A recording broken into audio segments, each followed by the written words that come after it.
يا اهلا بالحلوين، عاملين ايه يا حبايبي؟ ان شاء الله تكونوا بخير. صباح الفل كده عليكم. تعالوا جبنا مشتريات الشهر، عارفه ان انا متاخره بس اللهم لك الحمد، يعني الحمد لله انا بقيت احسن وبقيت اقدر انزل اشتري حاجتي. فنزلت اشتريت الحاجه اللي محتاجاها، والشهر ده عايزه اتكلم معاكم في خطه انا عاملاها كده. عامله خطه حلوه قوي الشهر ده، وهي عباره عن ان انا هشتري الضروري بس، علشان محتاجه اوفر لحاجه تانية. هقول لكم ايه، بس تعالوا كده نبدأ ونشوف احنا اشترينا ايه. واشتريت الاساسيات فقط لا غير، ما اشتريتش اي حاجة رفاهية غير حاجات بسيطة جدا جدا تكاد تكون لا تذكر يعني. تعالوا نشوف احنا جبنا ايه. اول حاجة طبعا يعني مفيش حد بيقدر يستغنى عنه، هو البيض.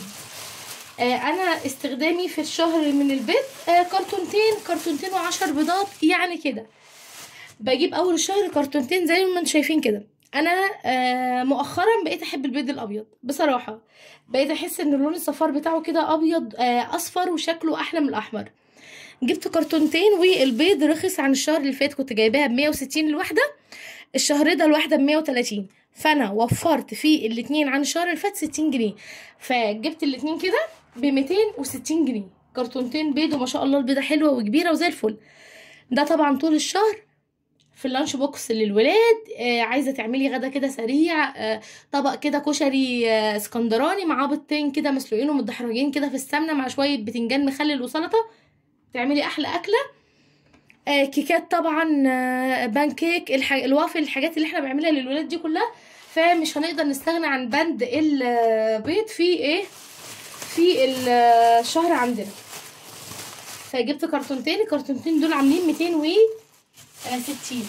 عايزاكم برضو تقولوا لي البيض عامل كام عندكم، علشان هو بيختلف من منطقه لمنطقه. جبت ايه تاني بقى؟ انا الشهر ده ما روحتش اي هايبر ماركت خالص كبير. نزلت على العطارين اللي جنبي، بقيت اشوف اللي عنده الحاجه كويسه وعجباني وسعره كويس بقيت اجيب منه. فلما بروح الهايبر ماركت الصراحه بروح بقى على قسم الصوصات بس، بطلع منه ب200 جنيه صوصات بس. فالشهر ده لا، انا عايزه اوفر ده لحاجه تانية. فاخدت ورقه وقلم، كتبت الحاجات اللي انا محتاجاها، نزلت جبتهم وجيت.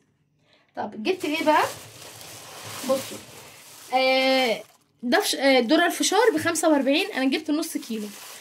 والدرة الفشار مش رفاهية، الدرة الفشار ده لو بالليل كده قاعدة انتي والولاد، بدل ما ياخدوا منك 20 جنيه يروحوا يجيبوا لهم بيهم كام كيس شيبسي وحاجات مش صحية مواد حافظة، لأ. عملت كده بولة فشار حلوة، تقعدي انتي وولادك تاكلي حاجة صحية عاملاها بإيدك في البيت. فجبت نص درة فشار. جبت ايه تاني للولاد؟ جبت لهم الكورن فليكس السايب، انا بجيبه على طول وهو ب70، جبت النص كيلو ب35. طيب الصبح عايزه اشربه بلبن وهم مش راضيين، هعمل ايه؟ بوله صغيره كده من الكورن فليكس على نص كده كوبايه من الحليب، وهيشربوا وياكلوه. هياكلوا كورن فليكس ويشربوا الحليب من غير ما ايه، ما يتعبوكي. فهم بيحبوا الكورن فليكس بالشوكليت. فجبت لهم النص ب35، والنص ده يقعد معاكي يعني هنقول مثلا 15 يوم حلوين قوي. طبعا مش كل يوم هديلهم منه، يوم يوم لا، يومين كده يعني، على حسب ما هم ايه موجود يعني عايزينه. وبرضه انتي عشان الحاجه ما تخلصش منك، مش كل يوم كل يوم الحاجه بتخلص على طول. جبت كمان ربع سمسم، والسمسم الربع ب40، النص ب80. تمام، ده ربع كيلو ب40 عشان نعمل الطحينه. عملتها معاكم كتير وعاملها معاكم برضو. الطحينه في البيت حلوه جدا. الشهر اللي فات جربت ان انا اجيبها طحينه خام سمسم من بره، والله لما استخدمتها ما تفرق حاجه عن اللي بعملها في البيت خالص خالص خالص. انا الربع كيلو بحط عليه كوبايه من الدقيق، وكوبايه مثلا ونص من الزيت، او كوبايه من الزيت على حسب ما هم ياخدوا معاكي زيت قد ايه، وبتعمليه وبيبقى زي الفل، بيطلع معاكي بتاع كيلو الا ربع طحينه كمان. جربنا الطحينه من بره اللي هي من اللي هو بيقولك بقى احنا بنعصر السمسم وبنعملها لك، لا اللي في البيت برضو هي. بصوا، جبت ربع عدس، وربع عدس بس هيكفيكي الشهر ده. هيكفيني، هقول لكم ليه. عشان انا عندي من الشهر اللي فات، فمرضتش اجيب نص، قلت لا هو ربع كفايه. تمام، ربع العدس ب15 ب17 في الحدود دي. وجبت علبه ماجي، عارفه ان هي مش صحيه، عارفه والله، بس ان شاء الله هعمل الماجي في البيت اللي هي البيتي. بس انا يعني ايه، انا بحبها بصراحه، يعني مش عارفه ان انا استبدلها. مش عارفه بصراحه. وهي كمان غليت، كنت بجيبها ب40، الشهر ده جايباها ب45 اللي هي 48 مكعب دي. تمام. جبت كمان لازانيا. اللازانيا الملكه دي جبتها ب27 جنيه من العطار، 27 جنيه او ب25 في الحدود دي. لازانيا الملكه دي انا بحبها اكتر كمان من لمتنا، بتبقى حلوه كده ومش ما فيهاش نشويات، وبتبقى حلوه قوي. تقدري تعملي بقى بايركسايه كبيره كده لازانيا كده باللحمه المفرومه، وتعملي لهم كده اكل مطاعم في البيت، بتبقى حلوه جدا. جبت ايه تاني؟ جبت، بصوا، توابل ويلز اللي هي بتاعت البطاطس دي، الكيس ب5 جنيه وبيكفيني مرتين او 3 كمان اهو. جبت 4، تمام، ب20 جنيه. وجبت 4 خميرة ب20 جنيه برضو، الكيس ب5. في اماكن بتباع ب6 بس انا جايباها ب5 جنيه. دول ب20 جنيه برضو خميرة. وكان متبقى 2 جنيه باقي الحساب. طبعا ما بقولوش بقى ايه خلاص طب هات بيهم، لا، بجيب بيهم كيسين كده فانيليا بينفعوني، واحسن طبعا ما اجيب بيهم اي حاجة تاني. جبت كمان علبة سمنة روابي بالقشطة، وعايزة اقول لكم يا بنات تحفة، معنى كلمة تحفة. بستخدمها في ايه بقى؟ بستخدمها في القرص، بستخدمها في القراقيش، بستخدمها في المعجنات، بستخدمها في الحلويات، بس مش بجيبها للطبيخ الصراحة. يعني انا عاملة الدهن والدهن اللي هو البلدي ده بسيحه كده، هسيحه معاكم لان انا جبت كمية تانية عايزة اعملها وبطبخ بيه. والسمنه البلدي عادي، لكن دي للحلويات طبعا عمرنا ما هنكفي للحلويات سمنه بلدي. فدي بتكفي وتوفي كمان، وطعمها حلو قوي، ما بتحسلهاش اي طعم خالص خارج يعني زي السمنه اللي هي الايه العاديه التانية. جبت ايه تاني برضو؟ بصوا، رودس الجولد ده اتكلمت عليها معاكم كتير جدا، قد ايه هي جبنه صحيه، جبنه طبيعي 100%، لبن طبيعي ما فيهاش اي دهون نباتيه مهدرجه خالص. النص بيتباع في الهايبر ماركت، ودي بقى والله يا بنات عشان كده قلت لكم الشهر ده نزلت جبت من المحلات اللي جنبي، دورت كويس وسالت في الهايبر ماركت عامله حوالي 80 او يعني 79. حلو الكلام. لما بيعملوا عليها عرض تبقى 6 وايه و70. انا جبتها ب70 جنيه، ب70 جنيه، وانتاج شهر 10. يعني محدش يقول لي مثلا مركونه، لا، انا بشوف تاريخ الصلاحيه قبل ما باخد ايه الحاجه. جايباها ب70 جنيه، فجايبه التلاتة ب200 وايه و10. فطبعا التلاتة دول انا العلبه بتكفيني اسبوع. ولو مثلا الاسبوع ده الولاد مش عايزين جبنه كتير في المدرسه، او انا مش محتاجه جبنه، ومثلا اعمل لهم مره بطاطس، مره بيض، مره مربى، مره كده، ممكن تقعد معايا ال10 ايام. بس انا الصراحه استخدامي في شهر 4 علب، انا جبت 3 قلت اخليهم، ولو احتجت علبه اخر الشهر مش مشكله هبعت اجيبها، هتبقى ايه من نسريات اخر الشهر. لكن دلوقتي جبت 3 علب جبنه رودس. يعني ممكن حد يقول لي طب ما بتجيبيش القريش ليه؟ لا، بجيب القريش والله، بس انا بحس والله في سندوتشات المدرسه دي اوفر، لان معلقه منها بتفرد في الساندوتش بتبقى حلوه جدا. القريش بقى تاخدي منها كميه كمان عشان يعني ايه تظبطي بيها الساندوتش. كمان كنت عامله معاكم الشهر اللي فات القريش بالقشطه كده واللبن، كانت حلوه، بس الولاد بصراحه هما بيحبوا الرودس اكتر فجبتها لهم. جبت 3 علب كده، ان شاء الله هيكفوني باذن الله الشهر، ولو احتجت علبه ربع ولا نص هبعت اجيبها، ما فيهاش ايه مشكله. اخر ايه انتوا عارفين اخر 10 ايام في الشهر كده بنجيب كام حاجه احنا بتبقى ناقصانا. جبت باكو الشاي ال100 جرام ده، وانا يعني ما بعدهوش، ممكن لو احتجت عليه احتاج واحد صغير، لان احنا هنا مش كيفين شاي قوي، انا بشرب شاي بلبن، ولو جوزي شرب مره في اليوم بس، يعني فاهمين. بنشرب قهوه ونسكافيه اكتر. هقول لكم ما جبتش الشهر ده قهوه ونسكافيه ليه. جبت كمان برطمان صلصه هارفست ده عامل 25 جنيه، والشاي ده عامل 23 جنيه. ما جبتش شاي نسكافيه وقهوه ليه؟ لان انا عندي باقي برطمان النسكافيه اهو، تمام، فمش محتاجه اجيب. وعندي كمان قهوه، مش محتاجه ان انا اجيب قهوه الشهر ده، فدول هيكفوني الشهر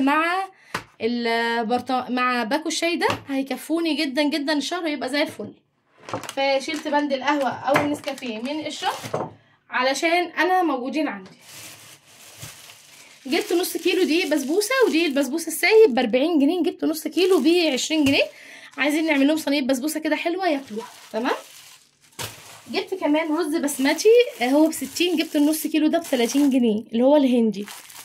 تمام. انا ما بعملش النص كيلو على فكره كله خالص، النص كيلو بيقعد عندي كتير جدا. جبت بقى المكرونه هي مش سوسته بس هي الملولوه دي، جبت منها نص، والنص هي كيلو فيها عامل 23، جبت نص منها. وجبت كمان المكرونه الاقلام بس اللي هي الرفيعه خالص دي، بصوا جمالها، شايفين الرفيعه دي برضو عامله 23. تمام. ده كيلو ودي نص. وجبت كيلو مكرونه تحمير، وجبت كيلو مكرونه اللي هي الهلاليه. تمام. وجبت 2 كيلو من الشعريه. طيب ليه كله كيلو كيلو وجايبه 2 كيلو شعريه؟ هقول لكم ليه. اول حاجه الشعريه دي انا بضاعف بيها الرز، بنعمل بيها كده الرز، بنعمل رز بالشعريه.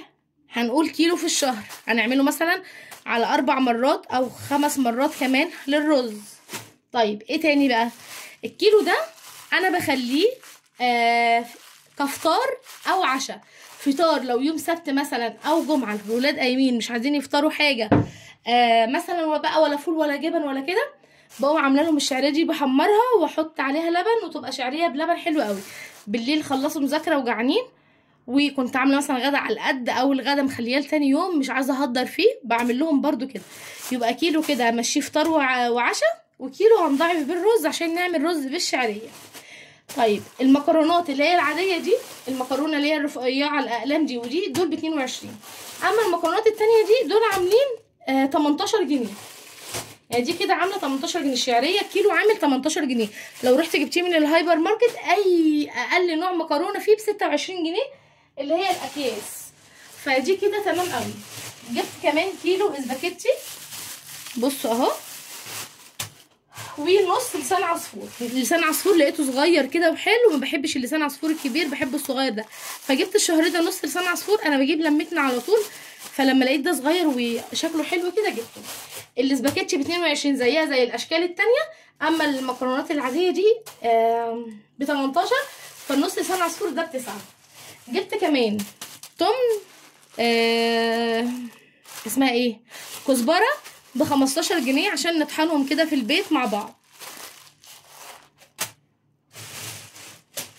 وجبت كمان نص كيلو من النشا.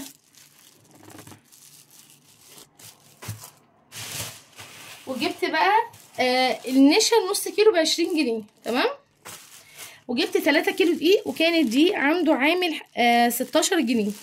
بصوا اهو 16 جنيه دي زي الفل. فجبت منه 3 كيلو. ليه جبت 3 كيلو؟ عشان انا عندي من الشهر اللي فات كيلو لسه ما اتفتحش وكيلو في العلبه، فهيبقى كده عندي 5 كيلو دقيق. تمام. فجبت 3 كيلو دقيق، الكيلو ب 16 جنيه.